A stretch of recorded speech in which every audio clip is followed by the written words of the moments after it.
Good morning, friends. Welcome to my YouTube channel, Civil Servant of Mankind.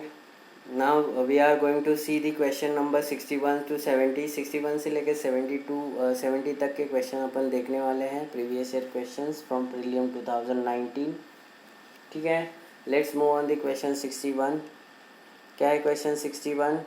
Question 61 is with reference to the Asian Infrastructure Investment Bank, consider the following statement. AIIB has more than 80 members nations. Okay, India is the largest shareholder in AIIB. AIIB does not have any member from outside Asia. Which of the following statement or above statement is correct? A है 1 only, B है 2 and 3, C है 1 and 3, D है 1 2 3. तो बताइए इसका answer क्या होगा. सो Asian infrastructure development bank है, एशियन इंफ्रास्ट्रक्चर इन्वेस्टमेंट बैंक है, जो मल्टीलेटरल डेवलपमेंट बैंक है which is established in 2016. Okay, उसके हेडक्वार्टर कहाँ पे है? बीजिंग में है. तो okay, which has 97 members. Okay, 97 members है तो मोर देन 80. तो फर्स्ट स्टेटमेंट तो करेक्ट होगा. तो ऑप्शन बी हमारा यहाँ पे एलिमिनेट हो जाएगा. India is the largest share holder in AIIB, ऐसा नहीं है.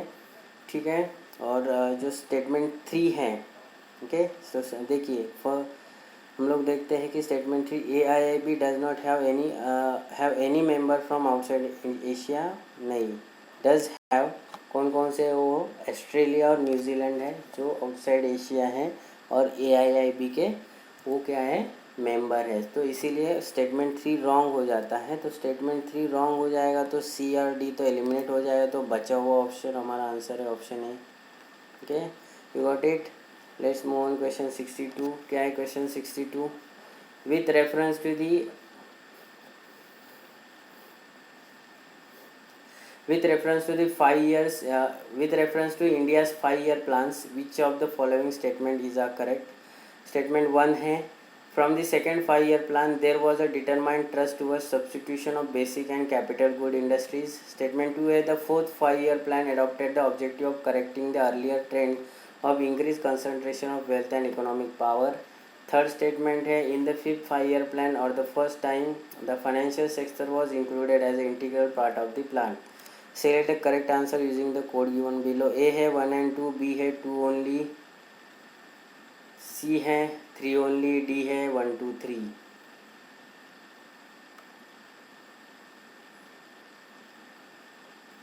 बताइए क्या होगा इसका आंसर.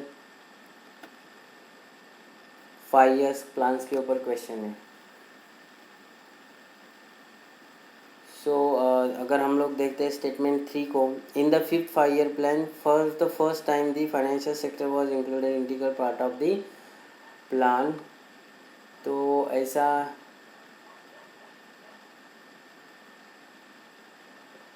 नहीं है. ठीक है, in 1969 the Indian government nationalised 14 major private bank. One of the big bank was Bank of India. It was the first time when the financial sector was included as an integral part of the plan. कहाँ पे? 1969 में. तो statement 3 wrong है. तो A, C and D तो cancel हो जाएगा. तो बचा है second statement, the fourth 5-year plan adopted the objective of correcting the earlier trend increased concentration of wealth and yes, ये करेक्ट है. सो 2 करेक्ट है. तो 1 देखते हैं.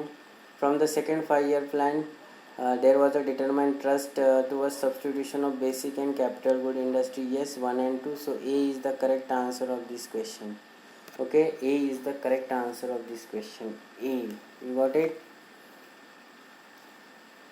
Okay, straightforward question. Let's move on question 63. क्या है question 63? What was the purpose of intercreditor agreement signed by Indian bank and financial institutions recently? Okay, intercreditor agreement जो sign की गई थी Indian bank and financial institution recently, उसके बारे में question पूछा है. फर्स्ट स्टेटमेंट है, to lessen the government of India perennial burden of fiscal deficit and current account deficit. B है, to support the infrastructure project of central and state government. C है, to act the independent regulator in the case of application of loan for 50 crores and more. To aim to faster resolution of stress asset of 50 crore or more which is under consortium lending. So intercreditor agreement जो बनाई गई थी Indian banks and other bank में, तो इसका जो main motto था वो क्या था? to aim the faster resolution to stress asset of rupee 50 crore or more which are under consortium lending, okay, which is recommendation of Sunil Mehta committee on stress asset. Sunil Mehta committee ने जो stress asset के ऊपर recommendation दी थी inter creditor agreement बनाने के लिए, okay, इसीलिए ये बनाई गई थी in between the banks and financial institutions. Got it. Let's move on question 64. क्या है 64? The chairman of public sector bank are selected by first A है बैंक बोर्ड ब्यूरो, बी है Reserve Bank of India, C है union ministry of finance, D है management of concern bank. So अभी जो बनाई गई है body bank board of bureau, वो सिलेक्ट करती है पब्लिक सेक्टर बैंक के चेयरमैन को. The chairman of public sector bank are selected by the triple B, that is bank board of bureau, and appointed by the finance ministry. Okay, the appointment committee of cabinet take the final decision. ठीक है, तो bank board of bureau appoint करती है. ठीक है. Question 65. क्या है question 65? Consider the following statement. First है petroleum and regulatory board that is PNGRB is the first regulatory body set up by the government of India. Second statement है one of the task of PNGRB is to ensure competitive market for gas. Statement 3 है appeals against the decision of PNGRB to go before the appellate tribunals of electricity.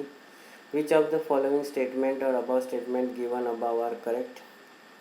ए है 1 and 2, B है 2 and 3, सी है 1 and 3, D है 1 2 3. क्या है PNGRB के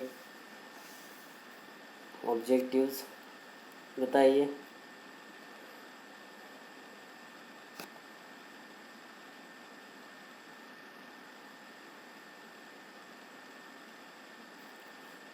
सो ये देखो है कि petroleum and regulatory board is the first regulatory authority. ये नहीं है. फर्स्ट रेगुलेटरी अथॉरिटी कौन सी है? ट्राई है. Okay, TRAI, try.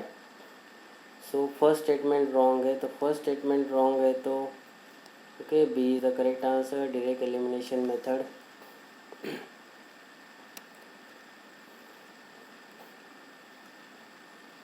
ठीक है. So it is one of the second statement one of the task of PNGRB is to ensure competitive market and appeal against the decision of PNGRB to go before the appellate tribunal of the electricity. सो दोनों भी correct हैं under section 30 सब group 1 and electricity act 2003. ठीक है. तो statement 65. Question 65. 66. Which one of the following is not a sub index of the World Bank ease of doing business index. Okay, World Bank द्वारा जो ease of doing business publish किया जाता है उसके अंदर कौन सा सब इंडेक्स नहीं है. ए है maintenance of law and order, B है पेइंग टैक्सेस, सी है रजिस्टरिंग प्रॉपर्टी, डी है dealing with construction permit. So paying taxes तो है, सी भी है, डी भी है, ओनली ए इज नहीं है. ए इज द करेक्ट आंसर. ये नहीं माना जाता है अंडर दी. तो कौन कौन से ऐसे हैं ईज ऑफ डूइंग बिजनेस के अंडर बोला जाता है. First, starting a business. 10 सब इंडाइसेस है under the ease of doing business. First जो है starting business, second dealing with construction permit, third है गेटिंग इलेक्ट्रिसिटी, फोर्थ है रजिस्टरिंग प्रॉपर्टी, फिफ्थ है getting credit, 6 protecting investor, 7 paying taxes, 8 trading across border, 9 enforcing contract and 10th है resolving insolvency. ये total 10 sub indexes है under the ease of doing business. तो maintenance of law and order नहीं आता है. ठीक है, नहीं होता है. Sorry. Let's move on question 67. Among the agricultural commodity imported by India, which one of the following account for the highest import in terms of value in the last 5 years? जो भी हैं क्या इंपोर्ट करते हैं सबसे ज़्यादा? Oil. जहाँ पे भी ऑयल दिखेगा मारो टिक, भागो, टिक मार के भाग जाओ. जहाँ भी आपको दिखेगा oil, vegetable oil, okay. Spices हम लोग एक्सपोर्ट करते हैं। ओके, फ्रूट्स हम लोग कुछ एक्सपोर्ट करते हैं, कुछ इंपोर्ट करते हैं। पल्सेस भी हम लोग एक्सपोर्ट करते हैं। सो इंपोर्ट कौन क्या करते हैं, ज़्यादा से ज़्यादा वेजिटेबल, 70% वेजिटेबल ऑयल हम लोग क्या करते हैं, एक्सपोर्ट करते हैं, इंपोर्ट करते हैं, सॉरी। सो वेजिटेबल ऑयल्स। क्वेश्चन 68 क्या है? Question 68, the global competitive report published by the A. International Monetary Fund, B. United Nations Conference on Trade and Development, C. World Economic Forum, and D. World Bank. Global Competitive Index is published by World Economic Forum. इसके ऊपर एक video बनाया मैंने के international reports करके, वो आप ज़रूर जाके देखिए कौन सी ऑर्गेनाइजेशन से और कौन सी ऑर्गेनाइजेशन कौन सा रिपोर्ट सबमिट करती है या पब्लिश करती है। इसके ऊपर मैंने इन डिटेल वीडियो बनाया है, उस वीडियो को जाके देख लीजिए। ओके, तो ग्लोबल कॉम्पिटिटिव इंडेक्स कौन प्रोवाइड करता है? World Economic Forum. Got it?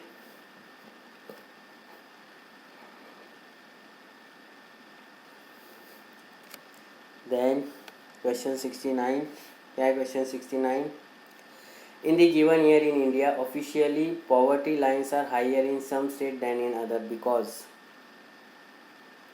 A. Poverty rates vary from state to state. B. Price level vary from state to state. Gross state product varies from state to state, and quality of public distribution varies from state to state. तो क्या है इसका answer? Okay, option B is the correct answer, that is price level vary from state to state. So poverty line depend upon the income profile of the population. So price level affect करती है state to state. Then last question of this lecture or this video is question number 70. Consider the following statement. First है, coal sector was nationalized by the government of India under Indira Gandhi.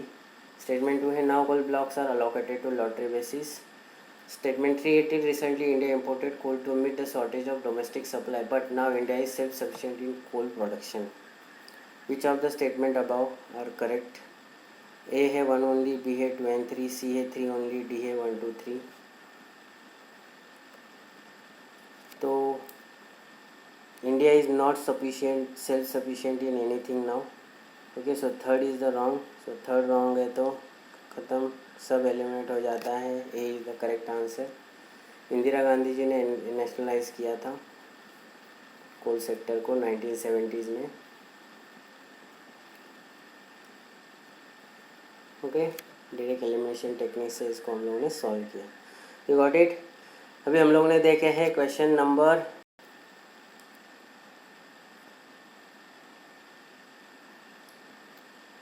61 से लेके 70 तक देखे हैं. Next video में अपन देखेंगे 71 से लेके 80 तक. So let's tune to the channel, subscribe to channel so that आप कोई भी वीडियो मिस ना करें.